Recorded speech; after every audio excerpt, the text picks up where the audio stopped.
everyone, welcome to my channel called AquaBloomBoutique. If you guys are new here, you guys don't know who I am. My name is Zoa, or you guys can call me Z or Princess Z. And if you guys have been following me, you guys should know why I was called Princess Z. Anyways, today it's just a work with me video type of thing for you guys.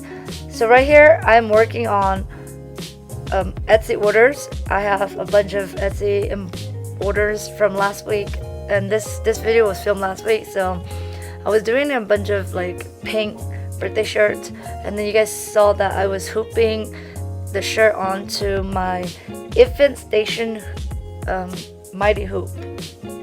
It was a mighty, these equipments are from Mighty Hoop. So what you guys see here sitting on my table, it's a infant station, and I was using that to help me, you know, make sure everything's centered, because I can never just put the shirt on the table and then, you know, just hoop it like that. So I like that I have the station because it helped me align my shirt. I always mark everything down like 1 inch from the neckline for, I think most of my kids, I think anything under like size 6, I think 8, 10 and 12 I do like 1.25 or 1.5, but mostly it's just about 1.25 or 1.5 because it's a kid's shirt. So kids shirt, you want it to be around like 1 to 1.5 inch mark below the neck, so it will sit high on the kid's chest, and you see the design. Yeah, and you don't want it to be too low at their belly or way too close to the neckline. So I think 1 and 1.5 inch between that increments, it's good. And so you guys see that I just load my design onto my machine, and then I just put everything on it. So now I am waiting for it to do the applique step. So I didn't film like closer so you guys don't see like what I'm doing, but I just place the fabric on it, and then, you know, when it's done, I just cut like you can do that on your machine. Like I just cut it right on the machine without taking the hoop off and on, unless it's a tricky area where I have to take the hoop off of the machine to cut out. But here I didn't do that because I think I was able to just cut it right on the machine. So there's a button where the machine will push the hoop out as far as it can go, so I can just cut around. But some of the area here, like I couldn't do that on the machine, so I have to take out the whole hoop. So you guys can see me just cutting my applique. And with HTV vinyl, if you guys use HTV, you guys can just rip it off. But then sometimes I don't like ripping it because it will lift the whole thing, so I just use my applique scissor to cut them, and I like it that way. And then here I already like iron everything. So before I do the stitch, the satin stitch, I iron it. I didn't film that part, so you guys can see me use the Cricut Easy Press. I use the mini Cricut Easy Press to press everything down, make sure everything's here before I do the satin stitch. I mainly do that because I want to prevent bubbling and puckering, because if you do it after the satin stitch, like you go try to press it, the HTV most likely will bubble, and I see that happens a lot, and I have done that before and it did wrinkle and bubble. And so the trick is to use your Cricut mini press to iron it before the satin stitch, so then you press out all the bubble, all the wrinkle out, like you make it flat already, so when I do the final stitch, everything's flat and nice. And then at the end, when you press it again, it will lay super flat, so you will have no issue with the bubbling. And then here I am just preparing the tender touch. So this is the tender touch on the bowl. So I'm trying to cut it down to the size that I need. So normally I cut it down to 9x9 because that's how big my design is. Some design are smaller, so it depends on how big is the design, and you need to go over, like it needs to be extended a little bit bigger than the design itself. So most of the design about like 8 by 8. So that's why I cut 9 by 9 so you can adhere it down onto the shirt with your heat press. So with these type of tender touch, you will need a heat press. If you use an iron, I don't think it cannot adhere, like it will not bond with the shirt strongly, so like it will wash off in the wash. But if you use the right temperature and heat press, then the tender touch will stay adhere permanently. So I haven't had issue with it coming off unless you like purposely like peel it. Yeah, I think if you purposely peel it, it will come off. But if you wash it, it doesn't come off because you use the heat press with the right temperature to make it like permanently adhere to the shirt. So this is to prevent like scratchiness of the back of the shirt, because you guys know embroidery, it has threads on the back. So some of the kids will complain that it's scratchy for their bodies, and then with the tender touch it will help prevent that. And yeah, so while I wait till my design is done, I just prepare all the tender touch that I need. So you guys just see me just using a ruler and rotary cutter to just cut the size that I need on my table here. And so that's it, you guys. And then I will come back on and discuss more things if I need to discuss with you guys, like my step.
Guys, so the shirt is done and I already took it off of the hoop, and then I already hooped my second shirt that's gonna go on next. So I was lucky that I got a lot of the pink shirt order, and so I didn't have to change any threads out because it was just the same design with the same color scheme, same thread. So that's why I know that since I have a couple of the same design that was ordered from Etsy shop, then I just hoop the next shirt while the first shirt is embroidered, because I only have one embroidery machine. So it's good to hoop the second shirt and get it ready when the next one is done, so you can speed up your production time. It's only good when you have the same design. If you don't have the same design, then you have to change out the thread and put the new design into your machine so it could read it. So this, I was lucky that I just got a bunch of the same shirt design order, so I didn't have to change any thread, and I just prepare everything and just do like kind of like assembly line. So right here I'm taking out the tearaway stabilizer and cleaning up the back. So I want the back to be as clean as possible, so when I adhere the tender touch, it will stay permanently and nicely on the back. And then I use poly mesh. I always use poly mesh and tearaway at the bottom for all my embroidered shirts. So I'm just peeling the poly mesh right now and trimming it down. I leave probably about a 1/4 inch away from the design, because you don't want it to be cutting like super close to the design, like right onto the design, because it needs that stabilization, right?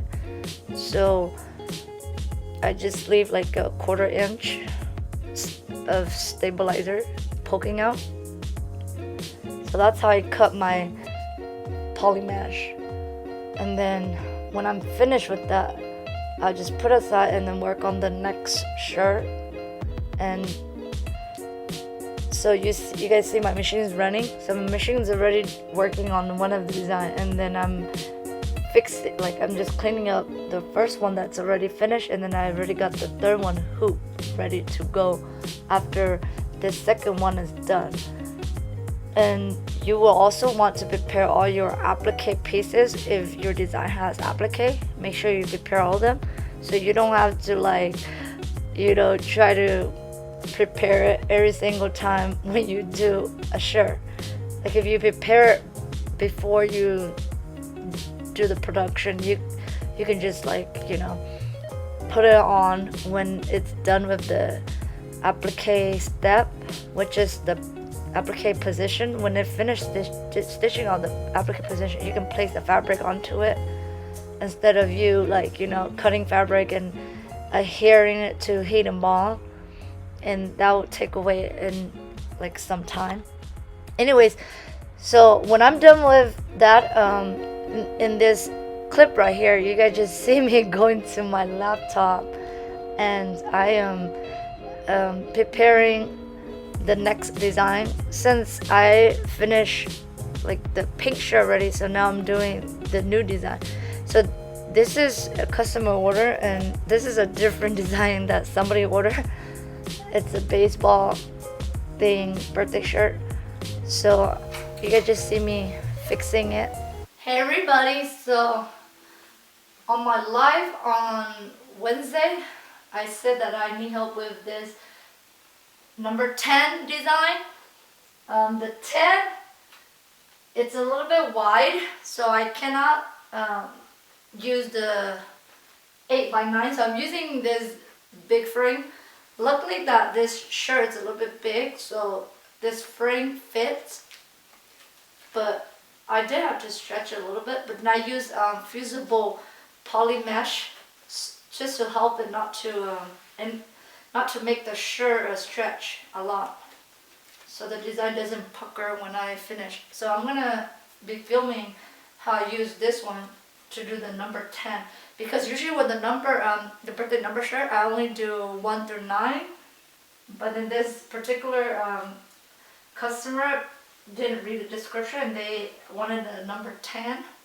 I think the child is age 10, so I'm gonna try to attempt this with this hoop and see how it goes. I did have to resize the image a little bit. I don't like to resize a lot of my design because then it will distort the image. But with this one, there's no way that I can do number 10 without resizing it. So I did resize it a little bit to make it 9 inches wide, because if I go wider than 9 inches, it will be all the way from the child's armpit to armpit, and you want the design to be right in front of the chest, not from armpit to armpit. So I didn't want to do that. So I think with 9 inches I measure, it left a little bit room on the armpit here, so I think it will be just right on the chest, like that. So anyways, I'll let you guys watch what I'm doing here.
I didn't film the stitch out of this, but then it finished.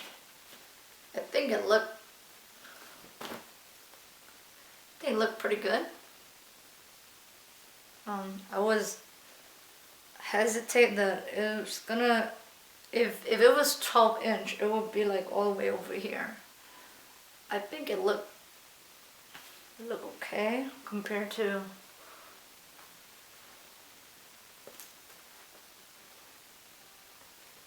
I think it turned out pretty good. And when you resize, it's off a little bit, but that's just how it is with these type of design. Like this one is off a little bit, like some of the stitches. But I don't have a digitizing program, so it's perfectly fine. Just, you can't really tell. But I can tell because I've been embroidering this design over and over, so that's why I don't like to resize my design. But then this particular customer need number 10, so I have to resize it. So that's why some of the image is distorted a little bit. But I try to only resize like under 5%. Because there's no way that I would fit the double digit on here. So I have to resize it. So now I'm just gonna go eat my lunch. It's already 3 p.m. but haven't eaten lunch yet because I've been trying to figure this shirt out. It was worrying me that it's not gonna look good, but I think it turned out good. So it's 3 p.m. in the afternoon. I already haven't eaten lunch. My kids already ate lunch, but not me. So I'm gonna eat lunch and then I'm gonna come back and film myself just heat pressing these, and then I'm gonna try to get them out before 5 p.m. to the post office. If not, then they're gonna go first thing tomorrow. I'm gonna try because I think this one and one of the shirt has to ship like either today or tomorrow, so it'll get to the customer on time. So anyways, you guys, I'll be back. Hey you guys, so I just got back from my lunch, and in this clip right here, you guys are watching me, preparing my tender touch to be adhered to my shirt. So for the tender touch, I just like to round my corner, and I know that it takes some time because I have to manually like cut them myself, but I just like to round them because I find that it worked best for me, and my tender touch doesn't come off as easily when I round my corner. So that's just me though. And here, yeah, I'm just preparing them and also cleaning up the back of some of the shirt. Like I haven't cleaned up some of the shirt, so I have to clean them and trim the polymer stabilizer off. And then when I'm done with all that, I'll just bring all of them near my heat press station and just heat press all of them.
you guys. So I am taking it to my heat press. I know that I'm calling my heat press Aqua, but I kind of want to take it back now, you guys. I think I want to name her Aquamarine because I already have everything Aqua, and I love the name Aquamarine too. Anyways, so meet my heat press Aquamarine. She's gonna be helping me right now with all my shirt orders and pressing all the shirt. So one thing that you must have is a lint roller. I will link everything down in the description. Most of the thing, because I probably don't have a link for everything. So I like the lint roller that look like a pink roller instead of like the one with the handle, because I like that. So like when I do my applique, there's a lot of things that come off of the fabric, so you can lint roll it inside of the mighty hoop. If you have the one the handle, it's hard for it to roll anything off of it because it's gonna be tilted at an angle. So with the one that look like the pink roller, it will go right inside of the mighty hoop, and you guys will see that a lot in my video because I use that all the time. Anyways, so just continue watching the rest of the video. And I didn't have, well, I think I forgot to film like my packaging, but you guys probably see a lot of my video with the packaging ready. I will try to do like different things in each work with me video, and the challenges that I come and overcome in each of the work with me videos. So I will try to do like one a week, so you guys can see me working each week by week. So anyways, you guys, if you guys haven't subscribed yet, please subscribe if you guys like my channel and like what I'm doing here, because this channel is going to be dedicated to just small business, running Etsy shop, embroidery business, sewing business, things like that, because I'm a newbie. So you guys are going to watch me grow this business at the beginning, because literally I just started this business like a year ago in 2020. So yeah, if you guys want to follow along the journey and like my content, then please consider subscribing and hit that bell notification so you guys can see me post up new stuff like every week. Anyways, you guys, take care, and you guys have a blessed day, okay? Bye.